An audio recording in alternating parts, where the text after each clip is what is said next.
Bharat cricket ತಂಡದ ಯಶಸ್ವಿ ನಾಯಕರಲ್ಲಿ ಒಬ್ಬರು hit man Rohit Sharma captaincy ಯುಗ ಅಧಿಕೃತವಾಗಿ ಮುಗಿದಿದೆ. ಟೆಸ್ಟ್ ಕ್ಯಾಪ್ಟನ್ಸಿ ಬೆನ್ನಲ್ಲೇ ಏಕದಿನ ಪಂದ್ಯಗಳ ಕ್ಯಾಪ್ಟನ್ಸಿಯಿಂದಲೂ ಕೆಳಗಿಳಿಸಿದ್ದಾರೆ.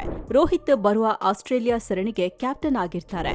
2027ರ ಏಕದಿನ ವಿಶ್ವಕಪ್ನಲ್ಲೂ ತಂಡವನ್ನ ಮುನ್ನಡೆಸುತ್ತಾರೆ ಅನ್ನೋ ನಿರೀಕ್ಷೆ ಬಹಳ ಜಾಸ್ತಿನೇ ಇತ್ತು. ಆದ್ರೀಗ ಸಡನ್ ಆಗಿ ಅವರನ್ನ ಕೆಳಗಿಳಿಸಿ ಶುಭ್ಮನ್ ಗಿಲ್ ಕೈಗೆ ಜವಾಬ್ದಾರಿ ಕೊಟ್ಟಿದ್ದಾರೆ.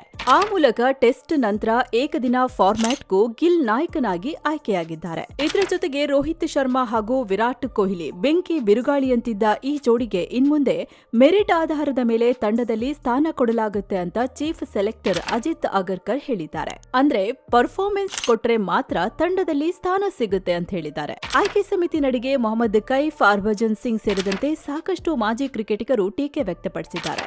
ರೋಹಿತ್ ಶರ್ಮಾ ತಮ್ಮ 16 ವರ್ಷಗಳನ್ನ ಭಾರತ ತಂಡಕ್ಕಾಗಿ ಕೊಟ್ರು, ಆದ್ರೆ ನಾವು ಅವರಿಗೆ 1 ವರ್ಷನೂ ಚಾನ್ಸ್ ಕೊಡ್ಲಿಲ್ಲ ಅಂತ ಮೊಹಮ್ಮದ್ ಕೈಫ್ ಹೇಳಿದ್ದಾರೆ. ಅತ್ತ ಹರ್ಭಜನ್ ಸಿಂಗ್ ಕೂಡ ರೋಹಿತ್ ರನ್ನ ಕ್ಯಾಪ್ಟನ್ಸಿಯಿಂದ ಕೆಳಗಿಳಿಸಿರೋದಕ್ಕೆ ಶಾಕ್ ಆಗಿದೆ ಅಂದಿದ್ದಾರೆ. ಬಿಗ್ ಟೂರ್ನಮೆಂಟ್ ನಂತರ ಚಾಂಪಿಯನ್ಸ್ ಟ್ರೋಫಿ ತಂದ್ಕೊಟ್ಟ ನಂತರ ಅದೇ ಗುಡ್ ನೋಟ್ನಲ್ಲಿ ರೋಹಿತ್ ಕ್ಯಾಪ್ಟನ್ಸಿಯಿಂದ ಕೆಳಗಿಳಿದಿರೋದು ಸಹ ಗಮನಿಸಬೇಕಾದ ವಿಚಾರ. ಆಸೀಸ್ ಸೀರೀಸ್ನಲ್ಲಿ ಹಾಗೆ ಮುಂದಿನ ಸೀರೀಸ್ಗಳಲ್ಲಿ ಒಳ್ಳೆ ಪರ್ಫಾರ್ಮೆನ್ಸ್ ಕೊಡ್ತಾರೆ ಅನ್ನೋ ನಿರೀಕ್ಷೆ ಕೂಡ ಇದೆ. ಅದಕ್ಕಾಗಿ ನಾವು ಕೂಡ ಹಿಟ್ ಮ್ಯಾನ್ಗೆ ಆಲ್ ದಿ ಬೆಸ್ಟ್ ಹೇಳ್ತೀವಿ. ಫುಲ್ ವಿಡಿಯೋಗಾಗಿ ರಿಲೇಟೆಡ್ ಲಿಂಕ್ ಕ್ಲಿಕ್ ಮಾಡಿ.